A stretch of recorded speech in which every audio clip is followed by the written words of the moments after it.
they say some things. Hello. Adventure. Love. Connection. Risk. Passion. Revolution. Play. Life. The Archetypal Tarot Podcast. Provocative mythology for the 21st century. Welcome to the first ever patron-only podcast.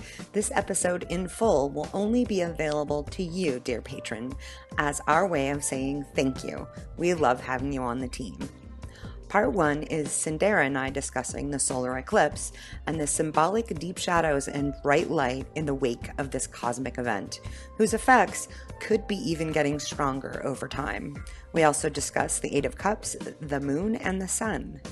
Part 2 is Julienne interviewing Weston of Locke Tarot about his up-close and personal experience in the path of totality during the eclipse. We hope you enjoy the show. Mahalo. Well, I'm happy to have my co-host back as my co-host here. We've had, they're doing all these cool conversations with people, but everyone's all like, "Where's Cyndera?" And I'm like, "I kidnapped her and put her away." No. Yes. So if anyone's worried, I think I mentioned in my last Wonder Woman podcast, I got a new work, working very wonderfully in an all-girls school. It's full-time work, so it's taking a lot of me at the moment, but it's a real treat to still incorporate and be a part of this archetypal tarot podcast that both Julienne and I love so much. So thank you, Julienne, for keeping it going and keeping the interviews going. Yeah, I'm excited. We got some cool people too.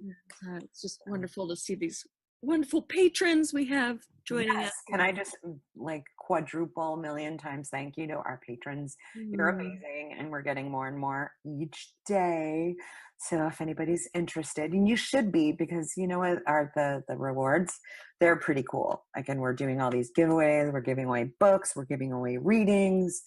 We got all kinds of cool stuff. So yeah, so just go to our website. You can be a patron there, and it is super fun, and the world's most interesting and generous people are our patrons. So, and there'll be a list of them at the end of this podcast. Oh, that's fantastic! Awesome.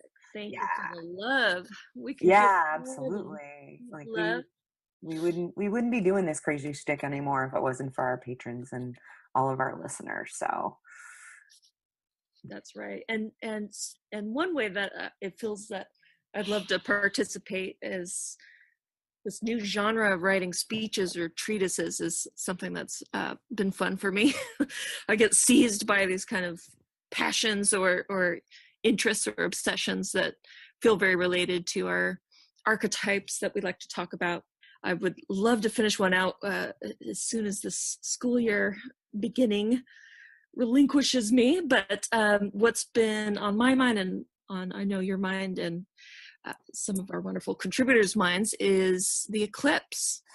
Yeah, and I asked people on social media to let us know what experiences they had, were there any transitions happening for them, and I got some really interesting feedback. And it at least from what I got back, it was people who it affected them, and they really they either felt something or they kind of didn't. Like there's big shifts, but the kind of throughput, and I see this for myself as well, is that it's like you feel the shift, but you're not exactly sure what it is. There is a kind of nebulous or vague something is definitely shifting, but you're not quite sure what it is yet. And that totally makes sense symbolically, right? Of the moon going in front of the sun, so things get dark again.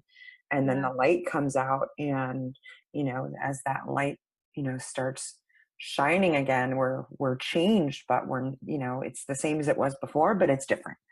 So I thought it would be a good podcast for us, even though the eclipse happened, a couple weeks ago now, to talk about that, because I still feel it. Yeah, I think that it's actually even more important to be discussing it, I think, afterwards, because it's easy to kind of go on with your routine or something, but I still feel this hovering energy, like you say, and I think it's wonderful to kind of discuss and explore that aftermath. After this segment of you and I, we're adding on for our patrons. There is going to be part 2 where I talk to Weston of Locke Tarot and he's going to give his experience with actually going to what they call the zone of totality, really fully experiencing the eclipse up, and I believe it was Wyoming. So I only got to experience kind of the edge of it. I'm currently in the Washington, D.C. area, and so that was kind of trippy too. But Cyndera, I know you were trying to like experiencing it. What happened? You're in San Francisco. So I had so many barriers to actually getting to it, but I was so moved by the whole idea and energy of it. So the first thing that was a barrier was, of course, the very first day of my new job, opening meetings, and I just had to send my boss, my supervisor, an email that said, I feel really strongly about communing with this eclipse in some way. I think I'm going to have to miss the overview of the employee handbook. So instead of, going that first day, which I felt, that little bit of guilt about doing that, but it was like I was possessed. I had to get in the car and face the second barrier, which was Bay Area weather. And summer weather, which is fog. Summer weather, and if any of you know San Francisco or the surrounding bay, is just foggy and gloomy through most of August. And so that was the scene where I was, and I thought, but usually, you can drive out of the city and hit some of those northern or eastern parts within an hour and kind of escape the fog. That was my expectation. But as I soon found, I was driving north, I was driving east, and I could not escape, the hovering clouds. But what I was able to experience was definitely the atmosphere. It was very palpable. It felt like driving at 5:00 in the evening. It felt more than a cloudy day. It definitely felt that coverage of the sun by the moon. I could sense and feel that as I drove, and I was just listening. I was listening to the radio and hearing people throughout the country in various moments experiencing, or also having their own troubles experiencing, this totality, which I have to say, this word totality, doesn't it sound just like a modern mythological experience? I mean, it's just, I experienced totality, Yeah, the path of totality, like the path as if totality can have a path. I mean, that it's just exactly. And so I was just feeling like, wow, these are modern people. These are people who are alive right now, and in this world that we live in, experiencing this complete and total awe of this natural event. And I could feel it's just a rare sort of enthusiasm and beauty that I could hear in people's voices, that just hearing it on the radio and driving through this gloomy California landscape brought me to tears. And I also really felt that in a time where we're feeling palpably the division and divide of our country in so many ways, that this was an event that was going from pretty much coast to coast. It was going all the way across the United States, like a seam that, was an undeniable event that our whole country could experience together. And it just made me feel simultaneously the gloom and darkness of it, but also the hope and togetherness of it. So it was just, I felt this moment with the country, I felt like. You had a kind of feeling of maybe a connection. Is it bringing something together for you as you experienced it, but not as potently? It was cloudy. Yeah, I didn't experience it directly, but I could feel this connection with everybody else, even though we have different views, we have different things that we're fighting about in this country. I felt this, there was something in the heavens that was bringing us together, or could bring us together. And it was just interesting to hear people, they both whoop and holler and howl when this totality is happening. And then there was also these eerie, beautiful silences that would occur as people felt the total darkness of the sun and this sort of sunset that happens on 360 degrees, there was a silence that would fall amongst people, and would have this rare moment of inner reflection in a group, with a group of people. So it really makes me think of the gift of the moon card. So even though in this midday brightness, full sun, that you can have this moment where the moon brings you inside, brings you into a state of inner reflection. It was pretty magical to think about. And a sense of truly, I mean, the word awesome is almost not meaningful anymore, because it's just especially in so much. California. Well, yeah, just the word. I mean, truly, an awe came upon them, right? It is a moment of awe, AWE, awe, and I think we don't have those enough or very often. I think just the speed at which things happen with digital media and, you know, all of our connectivity, we're not awed very often, and certainly not in a group. And you're right. The day of the eclipse. Now I got to experience a little bit more of it because I was closer to the path of totality when it happened. But I posted on Instagram. I took the moon and the sun cards out, and I took them out in the side yard, and I had the moon in shadow, and I had the sun in the sunlight. So they're kind of bisected a little bit. But the moon card was over the sun card, and when you look at the moon card, or at least the depiction that I have on the universal weight tarot deck, it actually, to me, kind of depicts an eclipse, because you have an image of the partial moon, and then, quite frankly, what is the sun. So, and just looking at this card, you see this ribbon of a road bisecting the countryside, and then, you know, like a wolf on one side and a dog on the other. Those are related to each other, right? Modern dogs came from wolves. And then, of course, the lobster, because why wouldn't you have a blue lobster crawling up from the water? We talked about our podcast episode talking about the lobster, of course. But to me, I'm sure a lot of people have decided what a lobster means. But when I see it, it's like, this is kind of nuts. Like, this is crazy.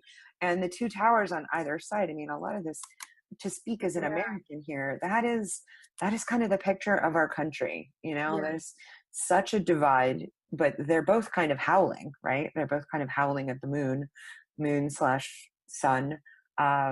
And it's happening to all of us. Whatever is happening to all of us. And that's, to me, the symbolic sense that I got from that experience. So that the moon card to me was much more relevant to not only the experience of the eclipse, but, you know, what's happening today. Shit is gone cray cray. I mean, if you're not paying attention, it's truly, with North Korea and everything that comes out of the Cheeto's mouth, there's such an insanity and such a division, and no one, it's like, that's the realm of the moon. No one knows what's true, right? There's such confusion.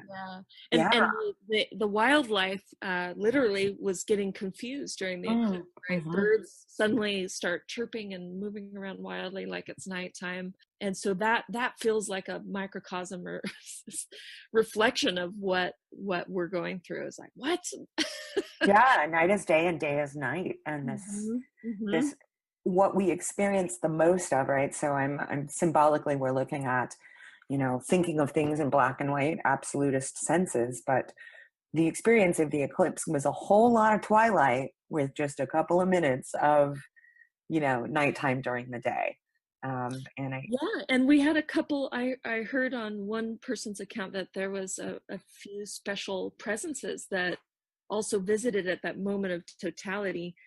So the darkness comes, and Mars, Venus, Jupiter, and Mercury were apparently seen in the sky. And if we're thinking archetypally of the gods that rule those planets, it's, you know, and this is what, if I can get this treatise out, or this, maybe it's going to turn into a little play or something, but if these gods and goddess were out watching the eclipse and watching our country, what would they be saying to each other? You know, we've got the god of war, we've got the goddess of love, we've got the trickster god, and we've got the king of the gods, the Jupiter big man god. out watching our country, out watching this eclipse, and what would they have to say to each other about what's going on? That got me kind of fired up to thinking about that. Yeah, absolutely. Well, and I think of Jupiter too, is this whenever Jupiter is so gigantic. It is a massive, massive, massive planet. I'm Yeah. trying to remember. We can fit like 1,000 Earths inside Jupiter or something like that. It's gigantic. And taken symbolically, that is kind of what it is. Like it is such, and being so large, it is this immense gravitational pull. And they, in the real world, and I'm out here in the DC area right now. So I actually went to NASA, one of the NASA Goddard, and so, all that space stuff. But this idea of how do we get to outer space, they actually, slingshotting around Jupiter is one way to do it because it is so big. So that idea of how do you use something so big to move you where you want to go, using the gravitational pull, we can look at that symbolically. There's so much happening now that is so huge. Is there a way, can we think of it in a way to use the gravity of that to move us forward as humans, as Americans? And in astrology, it's seen as a protector planet. So if you've got Jupiter in a certain house or in this and that, it's looking out for you in those ways. And so it feels good that it was overseeing this, and symbolically it's nice to reflect on. Yeah, and that there's a power greater than just arguing. And because I always think, we have had Mercury in retrograde too. We've just come out of it, I believe. I hope. Oh, good Lord!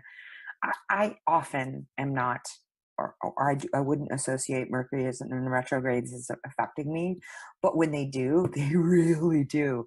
And I've had to laugh at it because it's literally, there was a 1 week period that was just insane with directions, with communications. So there's just, I think a lot of people are being really thrown off course, or the course that they think they've been on with.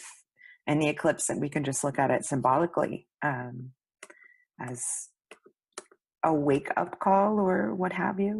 What do you think, Sundara? Yeah, I as a Gemini, my planet is Mercury, so I feel particularly followed and haunted by the Mercury retrograde. And people who seem less affected think I'm totally crazy, but I'm sure many of our listeners out there can relate with me that it's real. Yeah, but it is focusing on the part of a retrograde is very important, that we can re-examine ourselves, force ourselves to slow down, reflect, and double that with an eclipse, with a moon shadow. I think it's absolutely a time to be reflecting, not only for ourselves but culturally at the moment. It's just so much to be looking at in ourselves, and how are we participating in these dynamics and crosses that we bear as a society. Yeah. And I think the other, it's funny, when Mercury in retrograde, like previous experiences, I just wanted to say this, previous experience, that whole like, oh, well, this is telling me to stop and maybe, slow down, rearrange things, be more mindful of things. This particular one was happening at a time where I, instead of just going, well, maybe I won't go there today, blah, blah, blah, blah. This is like stuff I absolutely had to do. There was no my Google Maps app stopped working, all of these things, my phone stopped working, but they were all around things that I really had no choice. There was no option to just say, oh, well, I'm not going to do this. It's like, no, it was actually kind of life and death experience, like got to get to the hospital kind of stuff. So it was real. I sort of laughed about it, but I took it into, it helped give some more context. I didn't get all the woe is me, but it was more like, holy, what? Really, Mercury in retrograde? Like every form of communication and direction would just go, like, you're done. But I had to forge forward, which is, I know what a lot of advice says, don't forge forward during a Mercury in retrograde. And I'm like, honestly, this isn't just me. I got to do this. Like, this really was not like about finding another path. It was just like, for me, it was forbearance. It's just straight up forbearance. Yeah. Yeah, I'm feeling the survival element as well, but maybe not in the go to the hospital way, but being the person to introduce new software to a school. Yeah. when I'm the last person who ever got a cell phone or a smartphone or anything, I was always behind. And now I'm introducing software during Mercury retrograde. I'm like, God. Really? Yeah. No. And that's kind of in relationship to that of like, I guess doing things you don't want to do or being pulled into difficult situations. The another card in relationship to the eclipse in a kind of both literal and symbolic is the Eight of Cups. And the Eight of Cups in many depictions, there is actually what I would interpret as an eclipse happening in the background. It's the moon coming over the sun. And that Eight of Cups is, not a super happy card. Often there's, eight cups, and then there's usually a figure walking away, kind of walking out into the wilderness or walking out of the frame. And it is on one end, I mean, it's about vulnerability. It's about maybe betrayal, being aware of where you've put your trust. And one interpretation was you're strong enough to gain wisdom from this difficult experience. So it's a reminder of, staying upright and moving on and letting things go. And maybe an eclipse is a call to that. It's a call. Yeah, absolutely. I've heard this in people's stories. Well, first of all, there are some groups, Native American tribes, who won't even watch the eclipse, or will, in the past, I think they do now, but it was signifying some sort of death and rebirth, but they didn't want to witness it for that reason. But there are people who have witnessed the eclipse, and something in them does go away forever or die, it seems, that gives birth to some other belief. Some people have gotten turned on to science from it. Some people have been turned on to God.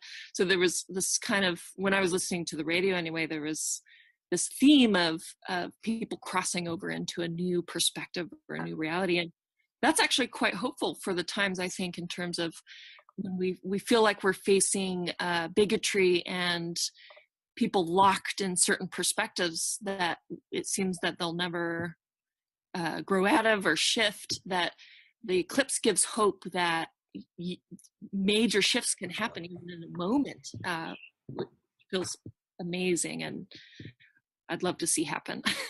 Yeah. I think, there's almost like, to me, it feels like there's a shadow period that we're going to be under for a while, but that there is something beyond our imagination and our power, that there's something greater than us. Like, you can't control an eclipse. And I heard that actually from a lot of people, that they would not go outside. They didn't want to experience it. A lot of Vedic astrologers find that it's, it's definitely a taboo thing to do. And I respect that. I get it. It is a powerful thing. And I guess, it's, do whatever your gut tells you to do. I personally wasn't interested to going out of my way to the path of totality, maybe because it's called the path of totality. And I'm like, I'm good. I'll be on the edge of it. Like, I'm fine. Yeah. I personally just went outside. I got my mom to come outside. She's older, and I'm like, come outside, let's experience this. And I didn't have glasses, so I had the spaghetti strainer that you can look. You don't look up. People got that wrong. That's silly. But if you held it, the light basically going through would show you as the moon started crossing the sun. We experienced it that way, and it was neat. And I definitely got chicken skin. I got goosebumps, and the animals, and just that kind of weird liminal. It's a liminal feeling. It's like this edge of something. Yeah. And that was fine. And we went back in the air-conditioned house after that. It was good. So it was interesting. I've been through them, I think, before, but Wow. symbolically, it just seemed like it has more power. And I personally feel like there's more effect, after effect, a symbolic effect of what's going on lately. There's like this building of just insecurity, just a real sense of insecurity, like stuff's being kind of pulled up, and I just kind of hope something will. There's a lot of spells. I think there's a lot of people who have had spells cast on them just this need to have a spell breaker, just to snap out of these sort of entrenched ideas and ways that people have. That I don't know, that's what I kind of look to, like, spell breaking. We need to break these spells. I think that spaghetti strainer has a lot to do with it, because makes me want to sing like that Italian, big pizza pie. That's Amore song. When the moon hits your eye like a big pizza pie, that's Amore. Yeah. Is that not an Eclipse song? Oh my God, you are such a Gemini. You're like, put the spaghetti strainer on your head and dance around like a crazy person. Well, that's true. You're going directly to the trickster energy. Putting things on their head, right? Exactly. And that Eight of Cups card, though, you're talking about is, there is a face on that sun and there's a face on that moon, and I love that, because it is kind of like they were dancing there for a moment, and just the amazing synchronicity that on our perspective here on Earth, that they can be the same size and have this moment is it's just incredible. And so I'm so happy we got to talk about this. Yeah, and the crazy lobster, and the idea that the moon being so much smaller. I mean, the sun is massive, but within a certain perspective, one can cover the other. So again, it's a matter of what perspectives are we holding? What is our particular brand of madness? The madness that's good for us, and the madness that is separating us from each other, and from the good work that we're here to do. And that's something definitely that coming out of the Mercury in retrograde is, I truly believe everybody who's alive today in this point in time in our history of this world, we're all here for a purpose. We're all here for a reason. Like, there's something very specific about our presence here that is going to, is playing a role and can make a difference. And in these really, truly unprecedented times, I say that knowing that everyone always says that, but I think knowing a bunch of historians, they're all like, yeah, no, this is pretty different. And so, yeah, I'll just leave it there with that. I think we're all here very, very purposely to put our thing down, to do our thing. And maybe, madness is a part of that. I think so. And so I'm hoping all of our listeners had a good moment of reflection with the eclipse, and could maybe get a glimpse of that purpose or something that's growing when that light returned from behind the moon. I hope it grows. Yeah, or even a beginning, a re-acknowledgement of it's difficult, but it's important, to take heart in knowing that it's important. Oh, thanks, Julienne. Yeah, good connecting with you, Miss Thing. We've got the next shows are going to be some really interesting guests, and so we've got more for the rest of the year. We're kind of sliding our way into fall, and I'm sure you and I, Sundara, will be back with more of our unique brand of, I'm going to say, wisdom. That's right. It was going to be self-deprecating, but I'm like, I don't know, let's not do that. the card talk, archetypal card talk. Exactly. We're the click and clack of tarot. Oh, that's good. Oh my God, no, I love it. And yeah, I think the next time we do this together, I will be back home on Maui. Yay! Yay! Oh, good. Yes, paradise is waiting. Yes, indeed. I'll be 3 hours the other direction, but anyway. Oh, well, best of luck to you. I love you. Love you too. Our listeners, thank you all, and I'll see you through rants, ravings, treatises, conversations with Julienne. Looking forward to seeing you again soon. But wait, there is more just for you because you are one of our beloved patrons. You get this bonus second part to the Eclipse podcast. It's a conversation that I had with Weston of Locke Tarot, which is a podcast and also a pretty awesome website. And he tells us all about his personal experience in the path of totality during the eclipse. Enjoy. Hey, Weston. So Hey. I heard we're doing a show on eclipse, and since we're just doing the podcast on swords with you, I know that you had a really meaningful and interesting experience with the recent lunar eclipse, solar eclipse. It's when the moon went in front of the sun, and it was amazing. The lunar was there too. It showed up as well. So you got to really fully experience that, and Yeah. so I thought I'd ask you, how was that? Where did you go? What was your journey? It was. I think I'm confident in saying it was the coolest and most beautiful thing I've ever seen. And I've seen a lot of cool and beautiful things, I think. So it says a lot. I mean, who hasn't? So I'm originally from Colorado. So I sort of planned my trip, my homecoming around the eclipse. And Colorado's not in the path of totality, but Wyoming was. So a good friend of mine from New York, where we live, came out with me, and we borrowed my mom's car and drove up to a place called Riverton, Wyoming. And we watched the eclipse with a bunch of, the best way to say it is kind of old hippies and their families Nice. on a farm in Wyoming. And I mean, the setting was really beautiful. They provided a bunch of land on their farm for us to camp, kind of took care of a lot of the amenities. And so it was just, I have to thank the hosts. It was such a easy experience for us, especially since a lot of people were kind of, when I was in Colorado, questioning, so Wyoming was going to run out of water because of eclipse. Oh, wow. The eclipse tourism, they were saying it was going to double the population of the state and all this stuff. So there was a lot of kind of stress leading up to it that turned out to be not a problem at all. So yes, we were in a really, really, really lovely place, just big, wide open space. You could see the horizon in all directions and some beautiful buttes. And yeah, it was super cool.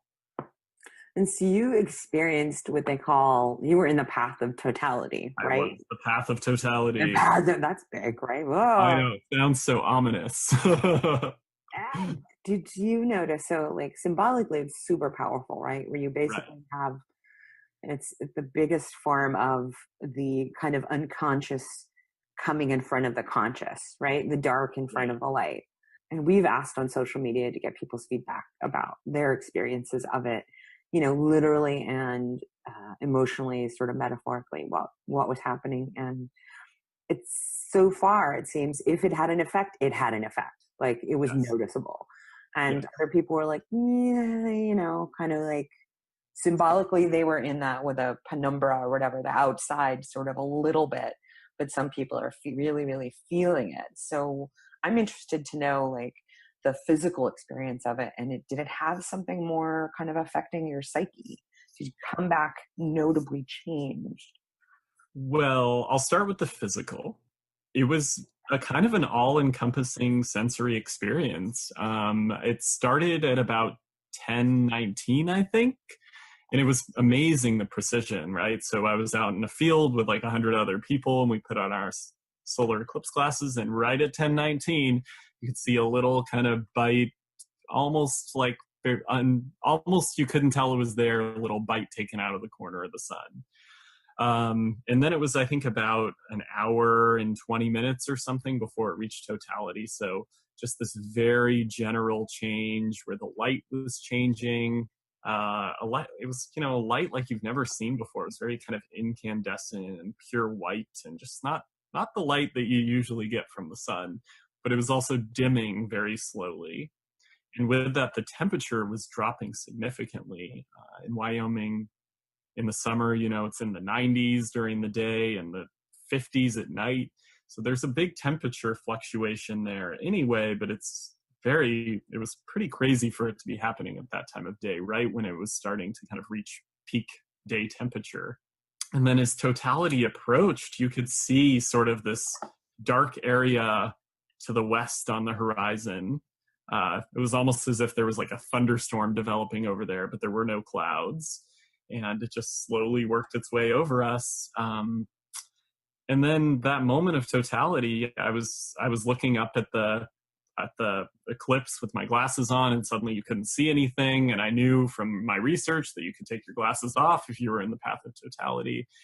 And I have to say, it was just the most beautiful thing I've ever seen. The moon was just pure dark black, like blacker than anything you've ever seen. And I know I'm making a lot of very extreme comments, but it's an extreme event. Yeah, it's just, I mean, blacker than anything you've ever seen. It sounds so dramatic, but it was. And you could even see the like craters around the edge of the moon. It wasn't like a perfect circle. It was just so clear, and I don't even have that great a vision. And then behind it was just the purest white light just emanating out, that corona. And the sky was kind of dusky. And I have not seen a picture. I've looked at so many pictures of the eclipse, and I have not seen one that really captures what it looked like with your eye. And it just, I had chills for the whole time. Just my scalp was tingling, and I just felt so joyous, and everyone was so happy, and just, it was a very, very beautiful moment. But there was basically a sunset in 360 degrees on the horizon. The sky was pink all the way around. Wow. And it was kind of like being on Earth, but also being on some other planet at the same time. It just felt so strange, but so beautiful too. And then as far as the psyche experience, several people had kind of said, in different traditions, you're not supposed to go out and see the eclipse, or there's this astrology podcast I listen to by this woman, Anne Ortley. She does a weekly weather, and I really love it.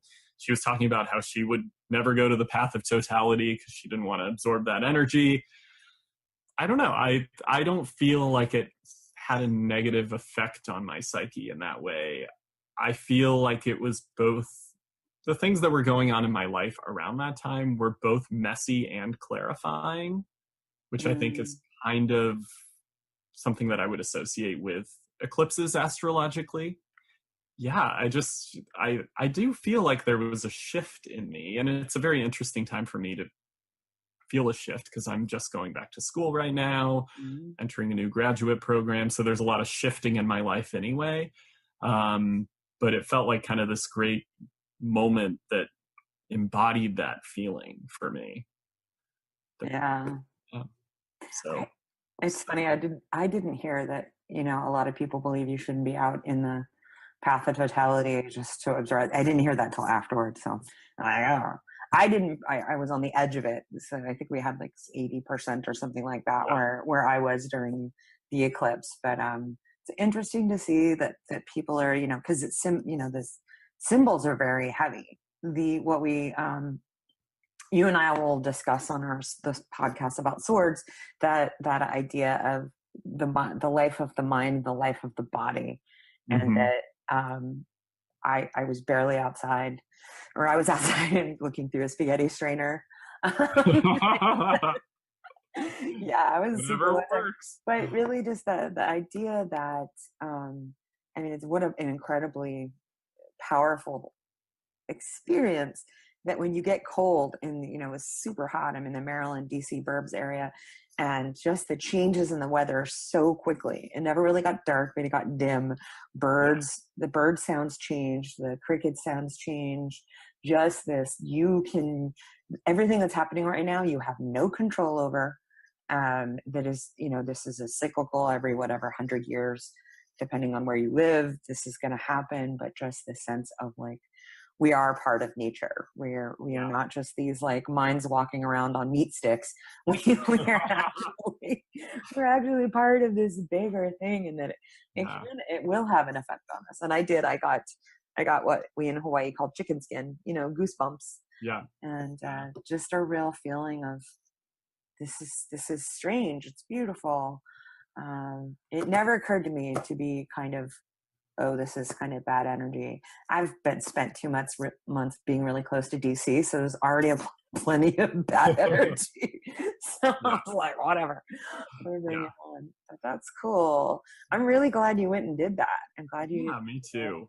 I just kind of felt like I had to when I heard there was going to be a total solar eclipse in the U.S. I was like, I got to be there, and I was there. So I'm really glad I was able to make it happen. And I would recommend it to anyone, and make it a life goal if you can be in the path of totality sometime. It's just one of the most beautiful things you'll see, and such a reminder of all the other things that are going on in our world, in our solar system, in our universe at all times. And just, it's like a visual reminder of how small we are in a good way.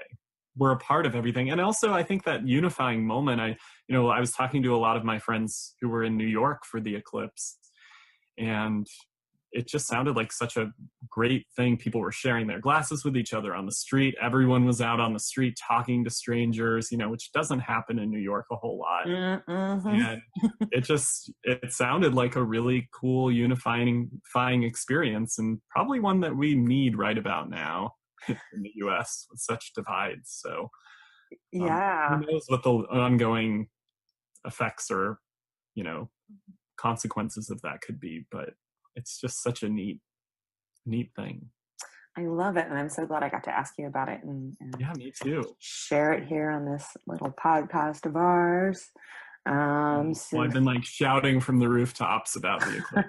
Maybe now someone will actually hear. It's awesome. Well, I appreciate it, Weston. I appreciate you. Thank you. Yeah. All right.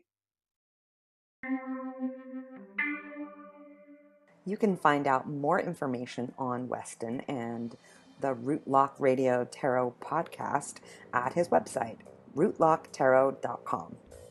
We know that you could have done something else with the last 40-ish minutes of your life, but we're thrilled that you spent it with us. And we hope you enjoyed this episode. Also, find us on Facebook, Twitter, and Instagram at Tarot Podcast. We'll have giveaways for pretty much every new podcast, so check us out on social media. This podcast is produced by Both And Media, and our theme music is by The Lunar Group. Aloha.